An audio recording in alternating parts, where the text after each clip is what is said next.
En más este video de la serie Revolución Industrial 4.0, hablamos de cómo mitigar el cambio climático. Discutimos si es posible y vemos las tecnologías de baterías de arena, baterías de dióxido de carbono, plásticos hechos de algas y de erosión acelerada de rocas.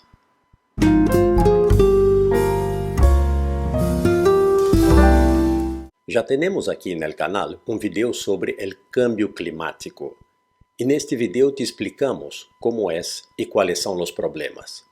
También tenemos un video sobre la captura de carbono, que es una tecnología muy importante en ese proceso de mitigar el cambio climático. En relación a eso, mucha gente se pregunta si puede mitigar, si puede revertir el cambio climático que nos está azotando. Bueno, la realidad es que entre los científicos no hay un consenso en relación a esa respuesta. Hay algunos muy pesimistas y hay otros más optimistas que dicen que sí, todavía tenemos tiempo de revertir ese proceso que está degradando la vida del planeta. Lo que sí es importante es ver que hay gente trabajando para mitigar el cambio climático con distintas tecnologías que se están desarrollando. Como ya vimos, 2/3 de las emisiones de gases de efecto invernadero vienen del transporte y de la generación de energía. En la parte de transportes vemos cada vez más el desarrollo de autos eléctricos que no emiten gases, y esos autos eléctricos están avanzando sobre el mercado, sobre las ventas, y también en la parte de camiones. En la parte de la generación de energía, muchos países están invirtiendo en la solar y en la eólica, que son energías renovables y que no emiten gases de efecto invernadero. En ese desarrollo de tecnologías para transporte y para generación de energía, tenemos sí algunos problemas que resolver. En el caso de los autos eléctricos, tenemos el tiempo del peso y del tiempo de recarga de las baterías. En el caso de las energías renovables, tenemos el tema de la intermitencia, que es no generar energía cuando no hay, por ejemplo, viento o sol.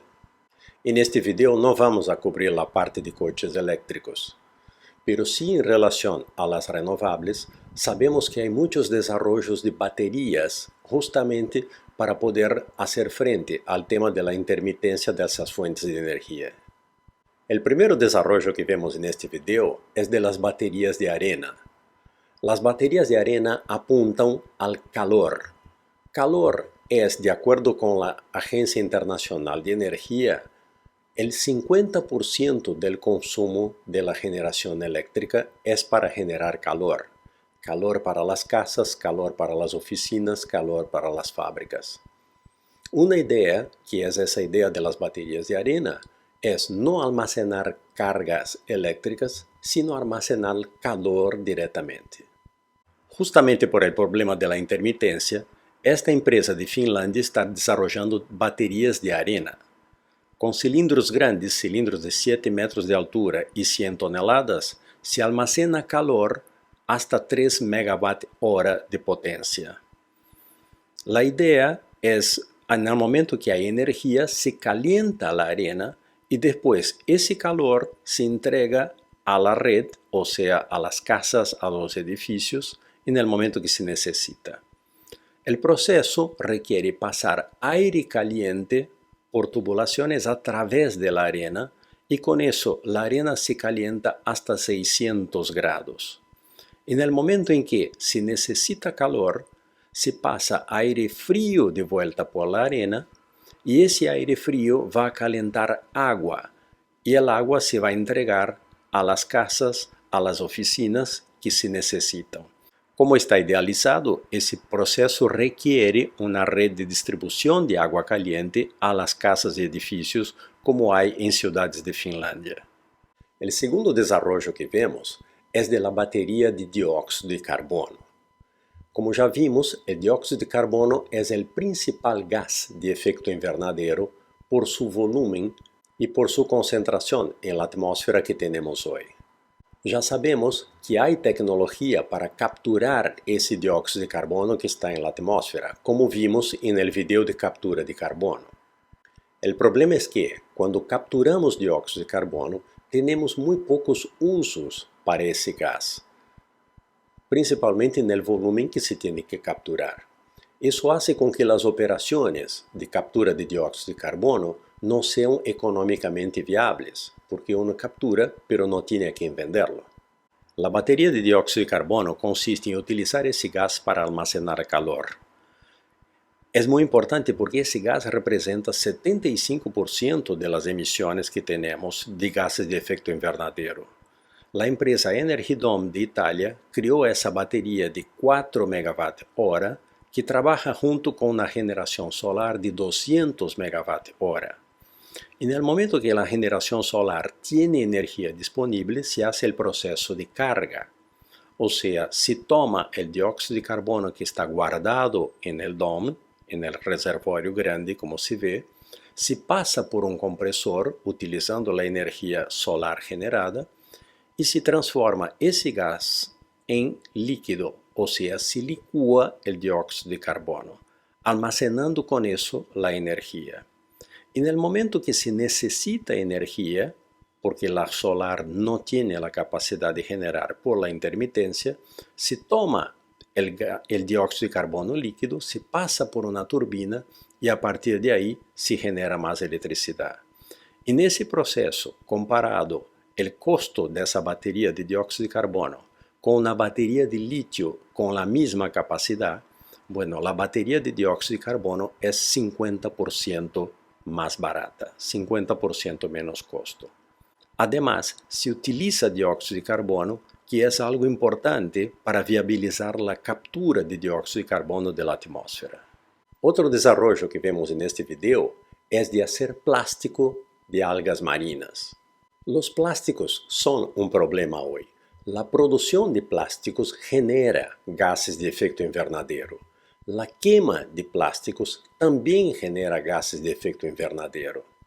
Y además, los plásticos contaminan por mucho tiempo, porque son prácticamente indestructibles por siglos y siglos. Los envases de plástico están por toda parte, generando microplásticos, que son las partículas de su decomposición.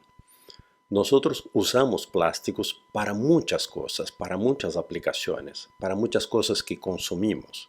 Y esos plásticos tienen un efecto muy dañino al medio ambiente porque no se decomponen rápidamente. Hay como una isla de plástico en el Pacífico que se busca limpiar. Hay residuos de plástico en el Everest, el punto más alto de la Tierra. Hay residuos de plástico también en la fosa de las Marianas, el punto más bajo, y desafortunadamente ya se encontró en sangre humana. Las algas nos pueden ayudar. Producir plástico a través de las algas es una realidad hoy. Las algas crecen 10 veces más rápido que las plantas y utilizan solo 10% del territorio. Sí, hoy es una realidad producir plástico a través de las algas. En un reciente maratón en Londres, se entregaron envases de agua para las personas que participaban del maratón hechos de algas. Con eso, se pudo ahorrar 200.000 botellas de plástico solo para las personas que participaban del evento. Esos envases hechos de algas son comestibles, son digeribles por el cuerpo humano y en la naturaleza se degradan en 6 semanas. Los plásticos hechos de algas son hoy una realidad y es un mercado creciente, un mercado que viene creciendo a 16% al año. Se puede utilizar las algas para eso. Un problema es que la producción de algas todavía es muy artesanal, es muy poco mecanizada y el costo de mano de obra representa un 50% del costo de la producción. Pero seguramente vamos a poder utilizar mucho más algas para producir plásticos en el futuro. La erosión acelerada de rocas también ayuda a mitigar el cambio climático porque es una tecnología de captura de dióxido de carbono. Esta tecnología apunta a las rocas basálticas, que son rocas que capturan naturalmente dióxido de carbono. El tema es que lo hacen durante un proceso muy largo de erosión. Bueno, la idea de esa tecnología es justamente acelerar ese proceso. En el proceso de la naturaleza, el dióxido de carbono de la atmósfera se combina con el agua de la lluvia, formando ácido carbónico, que reacciona con las rocas de silicato, formando íons de cálcio, silício e carbonato, que correm por las corrientes de agua y llegan al océano. En el océano se utilizan para los caracoles, y esos caracoles, cuando se mueren, forman un barro en el fondo del océano que se va a incorporar a la roca carbonada del planeta, y con eso se atrapa el carbono en la estructura del planeta. El gran problema de todo eso es que tarda muchísimos años, siglos, milenios, porque depende del régimen de lluvia y depende del contacto de la lluvia con la superficie de las rocas. Bueno, para acelerar eso, se está buscando moler las rocas. Con eso se aumenta muchísimo la superficie de contacto de la roca con el agua, y ese molido de roca se pone sobre el suelo en plantaciones para que el suelo lo absorba mucho más rápido. Las canteras generan esas rocas basálticas que se pueden moler y utilizar en las plantaciones. Por ejemplo, tienen muchísimos componentes químicos. Algunas empresas como Andúe en el Reino Unido están aplicando esa roca basáltica molida en campos agrícolas. Están aplicando 20 toneladas por hectárea y controlando la calidad del suelo que resulta de esa aplicación. Por ejemplo, midiendo el pH del suelo.